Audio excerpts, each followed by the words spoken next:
Marcas de um verdadeiro imitador de Cristo. E nós vamos começar lá em 1 Coríntios, capítulo 11, versículo 1.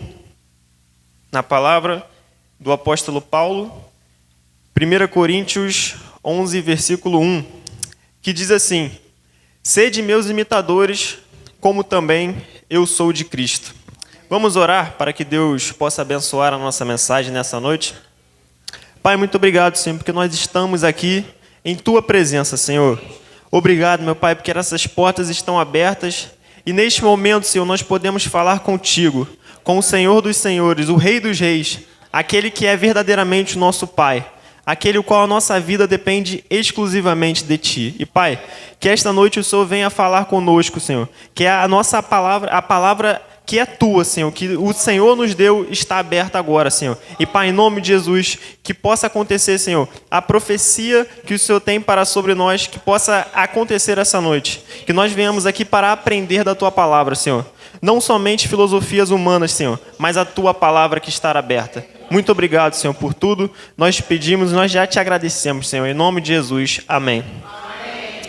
Bom, começo esta mensagem que, por causa do dia de hoje, está sendo baseado em uma figura paterna. E não somente uma figura qualquer, mas sim a figura do nosso Deus. O nosso Deus que é o nosso Pai.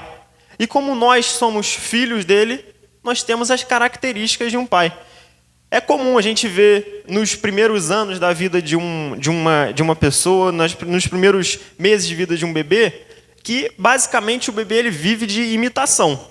Ele imita o pai, ele imita a mãe, tudo que ele faz é imitação. Até aprender a falar é uma imitação, o pai e a mãe ficam lá balbuciando as sílabas, as palavras, e o neném vai ali aprendendo, seja na forma de andar, que é aquele que os cientistas dizem que é o maior desafio da nossa vida, né? Que é aprender a andar. A gente vai ali do lado do bebezinho, dando os passinhos junto com ele, e aquilo ali é uma imitação. O bebê, nos primeiros meses, nos primeiros anos de vida, nada ele sabe fazer do que só imitar.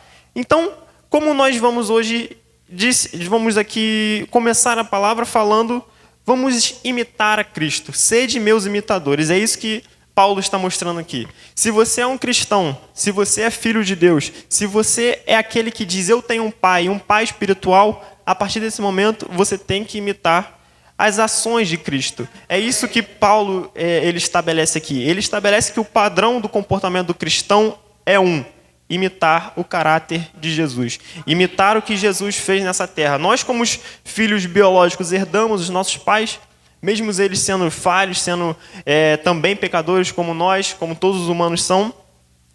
Por que nós não vamos imitar um pai que é imutável, que é fiel, que é verdadeiro, que não falha, que nunca erra? Essas são as características do nosso Deus. Então, nós temos que olhar para Ele como o nosso exemplo, como Ele deve ser. E é por isso que é como se fosse uma genética espiritual. Dentro de nós, do nosso espírito tem que estar em comum acordo com Cristo. Não pode ter nenhuma diferença.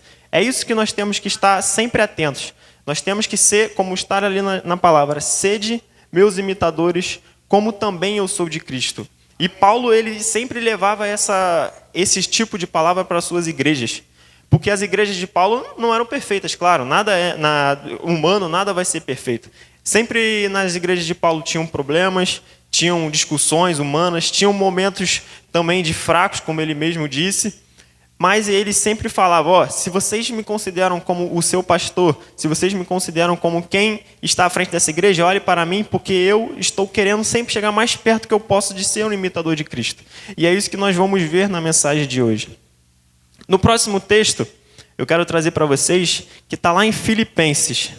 Em Filipenses 2, versículo 5, e eu vou ler até o versículo 11. Filipenses 2, 5 a 11, que diz assim: Tende a vós o mesmo sentimento que houve também em Cristo Jesus. Pois ele, subsistindo em forma de Deus, não julgou como usurpação o ser igual a Deus. 7. Antes, a si mesmo se esvaziou, e assumindo a forma de servo, tornando-se em semelhança de homens, e reconhecido em figura humana. A si mesmo se humilhou, tornando-se obediente até a morte de cruz. Pelo que também Deus o exaltou sobremaneira, e lhe deu o nome que está acima de todo nome, para que ao nome de Jesus se dobre todo joelho nos céus, na terra e debaixo da terra, e toda língua confesse que Jesus Cristo é Senhor, para a glória de Deus Pai. Primeiramente, nós vemos aqui no versículo 5, Paulo trazendo um conselho para a igreja de Filipenses, uma igreja que tinha um lugar especial no coração do apóstolo Paulo.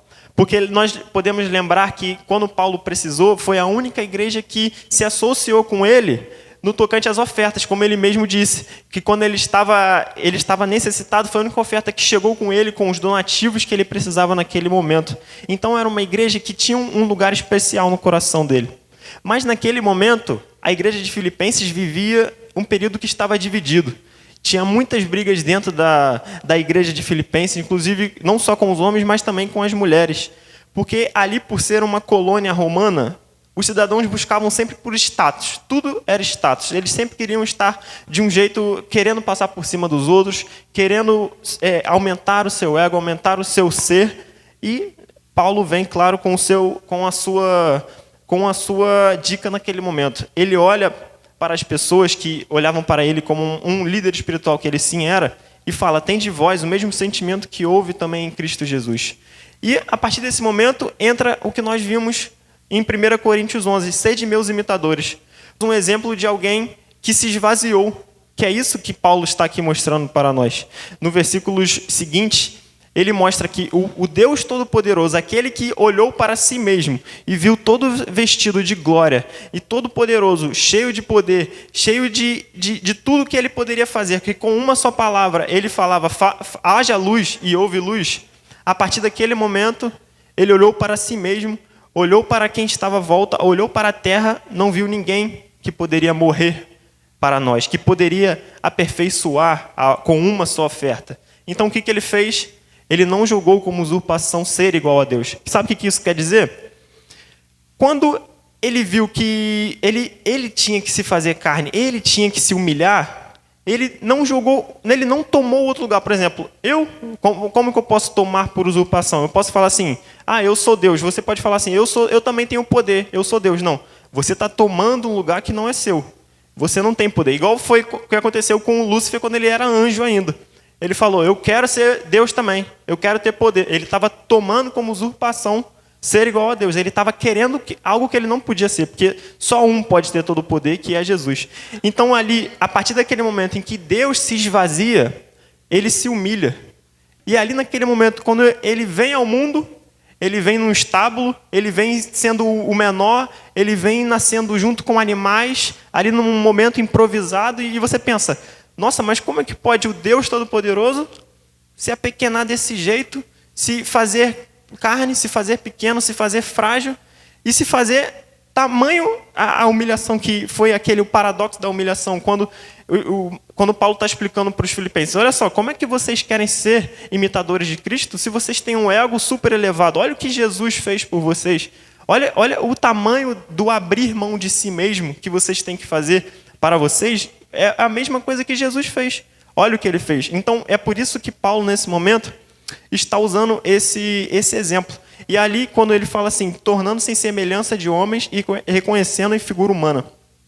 Jesus, quando ele veio para essa terra, ele veio para ser 100% homem também. Então, é por isso que, quando ele estava no deserto, por exemplo, abrindo um parênteses, que o diabo foi tentá-lo. Porque Jesus, ele tinha características totais de humanos. Então, quando ele foi no deserto, o diabo queria saber se ele era realmente Jesus. Então ele falou: vamos testar ele, vamos ver como é que é. E a partir daquele momento, quando o diabo tentava e Jesus respondia com a palavra, ele percebeu: ele realmente é Jesus e não tem como tentar ele, não vai ter como mudar a mente dele. E isso é tremendo, é maravilhoso. Então, Jesus, bota no versículo 8. A si mesmo se humilhou, tornando-se obediente até a morte de cruz. Aqui a gente vê mais um pedaço do porquê nós temos que ser imitadores de Cristo. Primeiro, Jesus se humilhou, como nós já vimos. Segundo, a obediência de Cristo. Desde o momento que Cristo nasceu, quando ele era criança, desde a sua adolescência até o começo do seu ministério, ele já sabia como ele ia terminar a vida dele. Ele já sabia pelo que ele ia passar. Tanto que nos últimos minutos, antes de começar todo aquele processo da crucificação, ele sobe ao monte para orar e ali naquele momento ele tem sangramentos pela sua pele. Tamanho era o estresse e o tamanho era a dor, que ele sabia o que ia sentir. Mas a partir daquele momento, ele não olhou para trás e não falou, quer saber? Não, eu não quero mais.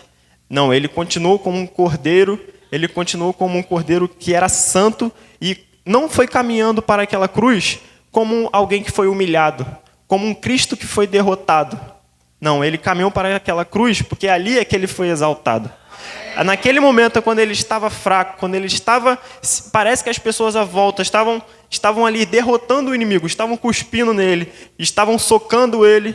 Não, naquele momento era o momento maior da vida de Jesus Cristo, porque ali ele estava sendo obediente ao Pai. Ele estava cumprindo a missão dele nessa terra. E, meus irmãos, às vezes parece difícil também para a gente cumprir a nossa missão. Às vezes, quando a gente já acorda pensando no problema.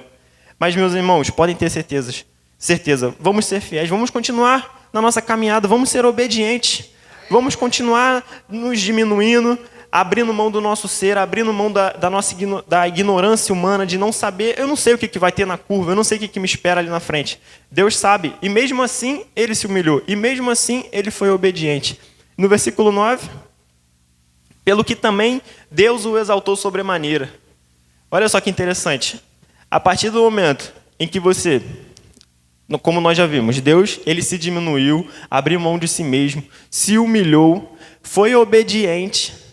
A partir de tudo isso que você faz para o Pai, como nós já vimos, quando ele estava indo para a crucificação e que as pessoas achavam que ali estavam acabando com o ministério de Jesus, que ali naquele momento Jesus ia ter o fim dele, e que o fim dele era a morte, era a crucificação, a pior morte que tinha no Império Romano, a morte mais humilhante, morte de cruz. A partir daquele momento, foi o momento em que Deus o exaltou sobremaneira. Ele deu o nome que sai acima de todo nome. A partir daquele momento que as pessoas estavam ali batendo nele, surrando ele, cuspindo nele, ele falou, Pai, perdoa-lhes, porque não sabem o que fazem. E a partir daquele momento, quando ele entrega o espírito dele naquela cruz, é ali que é inaugurada a nossa imortalidade. A partir daquele momento, Deus humilha a morte, ele mata a morte, ele se torna imortal, porque a partir daquele momento, nós fomos salvos. E a partir daquele momento, o nome dele está acima de todo nome. De todo nome. Não adianta, não vai ter ninguém que vai poder ter um nome maior que o dele. Pode ter milionários, bilionários, até trilionário tem agora. Mas pode ter certeza, o nome nunca vai ser nenhuma vírgula assim perto do nome de Jesus. Porque Jesus foi que fez a obra por completo. Nós temos a vida eterna graças a ele. Graças a porque ele se humilhou, graças porque ele foi obediente e o Pai o exaltou, ele não se exaltou. Ele poderia muito bem, como já disse, como ele mesmo disse, eu poderia chamar agora uma legião de anjos e eles viriam me salvar. E Jesus não seria crucificado e todo mundo ia ver aquele ser todo-poderoso indo aos céus. Todo mundo saberia que ele era filho de Deus, mas não. Ele escolheu ser o menor. Ele escolheu se humilhar e ele mesmo sabia pelo que ele ia passar. Mas tamanho era a obediência dele, que ele foi lá e conseguiu. E chegou no final, Deus exaltou o seu nome sobremaneira. E até hoje nós estamos aqui vivos e felizes porque nós temos Jesus. Essa parece que é um paradoxo, é a demonstração de obediência de Cristo e ao Pai foi aceitar a morte mais humilhante do Império Romano, a morte de cruz. E aí, a partir desse momento, é que o Pai o exalta sobremaneira. Bota o versículo 10. Para que ao nome de Jesus se dobre todo o joelho nos céus, na terra e debaixo da terra. Versículo 11. E toda língua confesse que Jesus Cristo é Senhor, para a glória de Deus Pai. Como eu já disse, mais uma vez, nós temos que nos humilhar, se esvaziar de nós mesmos, sendo obedientes. Não vai precisar outros humanos botarem a gente num pedestal. Não precisa você querer crescer. Como Paulo já disse lá no começo, que esse era um problema dos filipenses. Eles estavam querendo status, estavam querendo passar por cima de outros humanos. E olha o exemplo que ele deu. Vocês não são imitadores de Cristo? Vocês não são cristãos? Olha o que Jesus fez. Então, não precisa você se colocar num pedestal, nem quem está do seu lado. Quando você se humilhar, você obedecer, Deus vai te colocar, ele vai te exaltar, porque o nome dele que vai ser exaltado. Você, quando você conquistar a sua glória, quando você conquistar a sua vitória, você não vai se colocar no pedestal. Você vai glorificar o nome de Deus.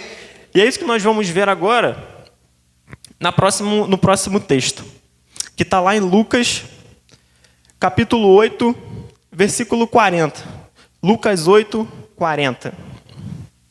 Ao regressar Jesus à multidão, o recebeu com alegria, porque todos o estavam esperando. Jesus ele tinha saído daquela parte que a gente conhece da tempestade, que ele estava no barco, e que ele acalma a tempestade, toda aquela parte que nós conhecemos. E aí ele vai para um lado, aí tem aquela multiplicação de peixes e pães, e depois ele pega o barco e volta para Cafarnaum, que era mais ou menos ali a base de onde ele ficava. E quando ele chegou lá, tem essa história. Eis que veio um homem chamado Jairo, que era chefe da sinagoga, e prostrando-se aos pés de Jesus, lhe suplicou que chegasse até a sua casa. 42. Pois tinha uma filha única de uns 12 anos, que estava à morte. Versículo 49. Falava ele ainda, quando veio uma pessoa da casa do chefe da sinagoga, dizendo: tua filha já está morta, não incomodes mais o mestre. Mas Jesus, ouvindo isto, lhe disse: não temas, crê somente, e ela será salva. Versículo 51. Tendo chegado a casa, a ninguém permitiu que entrasse com ele, senão Pedro, João e Tiago. E bem assim, o pai e a mãe da menina. E todos choravam e pranteavam. Mas ele disse: não choreis, ela não está morta, mas dorme. 53. E riam-se dele, porque sabiam que ela estava morta. Entretanto, ele tomando-a pela mão, disse-lhe em voz alta: menina, levanta-te. E o 55, voltou-lhe o espírito, ela imediatamente se levantou, e ele mandou que lhe dessem de comer. Aleluia, porque mais um milagre de Jesus, né? Jesus ia andando, ia transformando vidas, ia recuperando vidas, ia salvando, ia libertando. Esse é o ministério de Jesus. E é isso que Jesus faz até hoje em nossas vidas. Ele transforma, onde ele chega, é transformado. Nós não podemos sair do mesmo jeito que nós entramos quando nós temos contato com a glória de Cristo. Mas nessa passagem, nós conhecemos uma história também que é abrangente e nós sabemos de cor quase, que é a história da mulher do fluxo de sangue. Nesse meio período, entre o versículo 41 e 42, volta lá, Gisele, por favor. Entre o versículo 42 até o 49, tem toda aquela transformação na vida da mulher do fluxo de sangue. E você imagina a cabeça de Jairo naquele momento. Ele chega para Jesus, que ele é um homem conhecido na cidade, ele é um homem que era rico, ele chega para Jesus e fala: Senhor Jesus, pelo amor de Deus, a minha filha está à beira da morte, eu preciso que o Senhor vá na minha casa, vá agora, eu preciso da sua ação lá. E a partir daquele momento que tem um monte de pessoas em volta de Jesus, os discípulos vão ali tentando abrir caminho para Jesus passar, uma mulher toca ele para, ele sente que saiu o poder dele, ele para, conversa com aquela mulher, transforma a vida daquela mulher, cura ela, que ela estava com fluxo de sangue há 12 anos. Não era para ela estar ali naquele momento, porque quando a mulher estava no seu período, ela tinha que ficar afastada, como nós sabemos. E você imagina o desespero de Jairo, Jesus parado, falando com aquela mulher, curando, e Jairo já, meu Deus do céu, Senhor Jesus, pelo amor de Deus, adianta aí, vamos.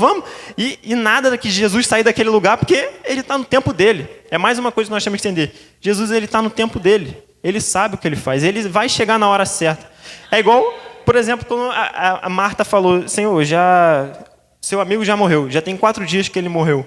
Não, aí Jesus, não, o que vai acontecer aqui agora vai ficar para a glória de Deus. E ele vai lá e levanta o morto e cura Lázaro. E mais uma vez aqui parece que nada vai dar certo. Primeiro, na vida de Jairo, o que nós podemos entender? Mais uma vez vem aquela palavra de nós abrirmos mão de nós mesmos. Jairo era um cara que era o chefe da sinagoga local, ou seja, era um cara de status, porque a sinagoga era um lugar onde os judeus aprendiam da palavra. Ele tinha uma autoridade religiosa bem alta. Ele tinha muitos bens, ele tinha empregados, ele era um homem rico e influente naquele momento. E o que ele faz? Ele se joga aos pés de Jesus. Ele se humilha para Jesus.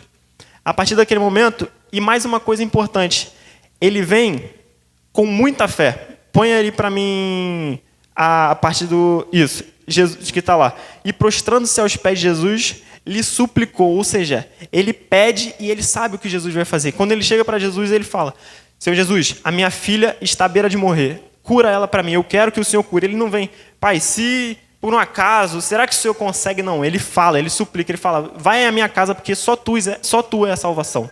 Só tu é a cura. Só o Senhor consegue me sarar, só o Senhor consegue me curar. E é isso que nós temos que fazer para Jesus, ir com fé, determinados que só Ele é a salvação.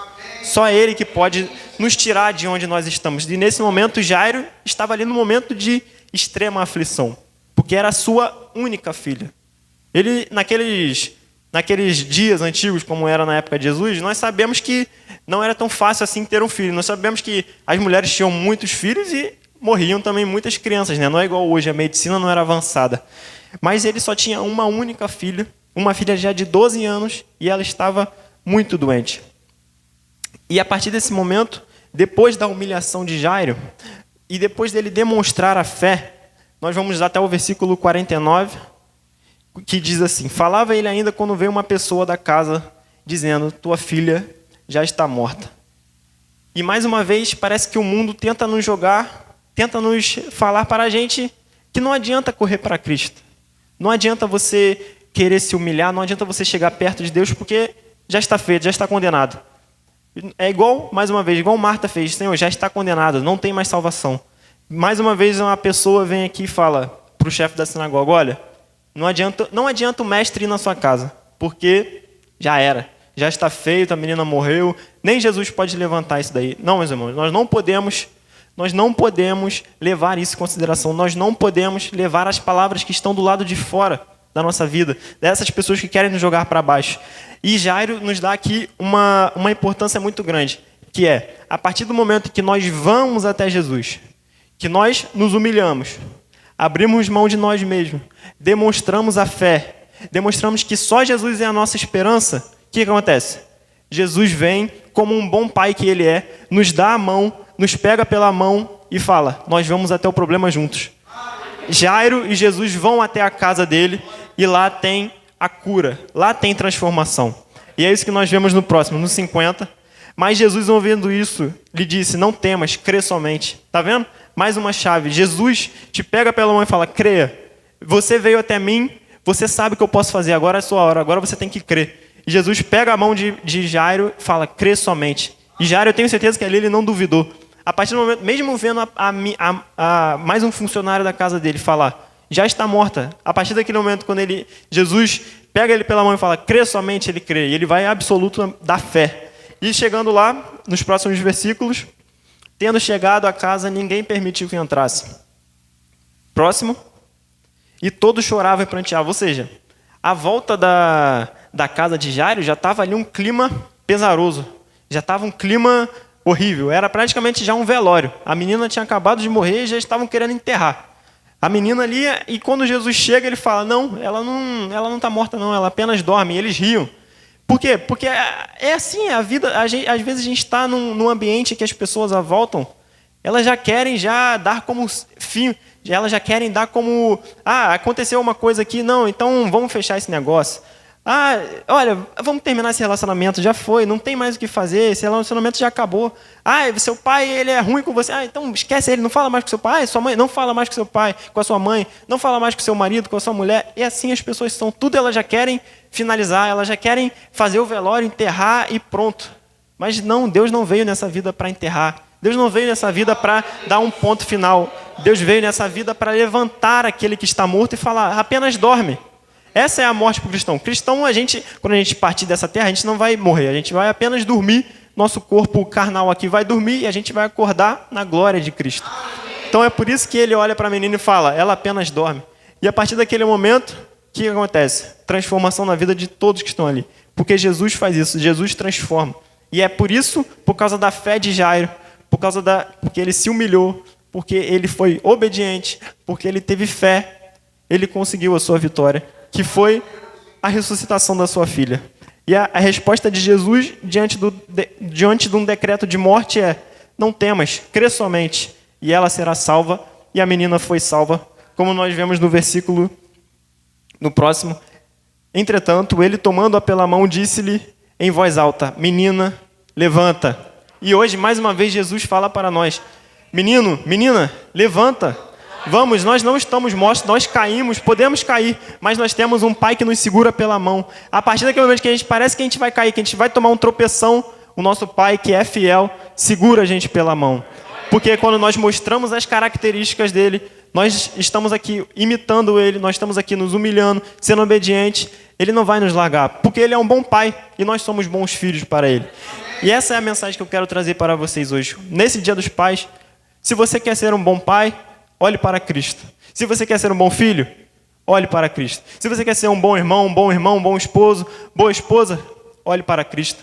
Vamos ser imitadores de Cristo. Vamos ser agora não somente amigos de Jesus, não. Vamos estar mais perto dele, vamos querer mais dele, porque ele é o nosso Pai. E como nós vemos na passagem dos Filipenses, a partir do momento que nós formos obedientes, nos humilharmos, o nome dele vai ser exaltado. Eu tenho certeza que todos nós sabemos, que todos nós aqui queremos que as pessoas à nossa volta vejam mais Jesus em nossa vida.